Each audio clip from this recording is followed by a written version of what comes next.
ทาป้องกันแนวหน้าอย่างลูกผู้ชาย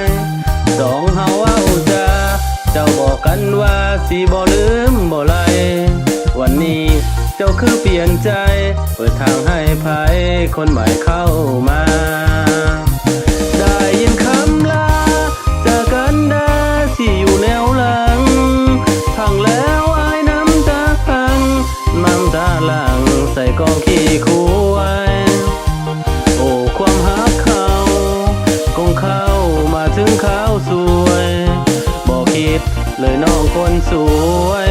น้องสิสวยทำลายหักเขาจบสิ้นเวียกงานอายกลับมาบ้านโดยความเสียใจคำสัญญาที่ให้กันไว้เจ้าสั่งเริ่มง่ายแทนอคนดีอวยพรให้เจ้าผู้พ่ายขาวันเข้าพิธีเจ้าเลือกถึกแล้วคนดีหล่อรวยและดีคือที่เจ้าฝัน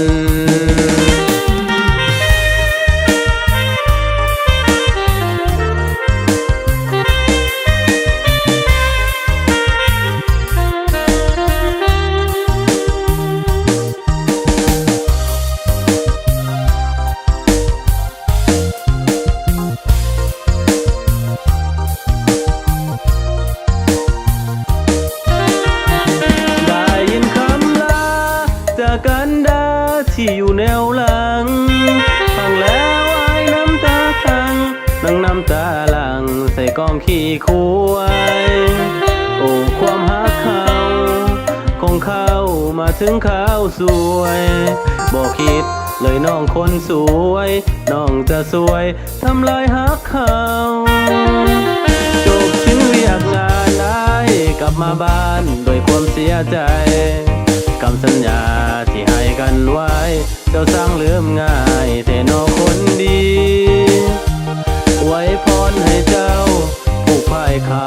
วันเข้าพิธีเจ้าเลือกถึกแล้วคนดีหล่อรวย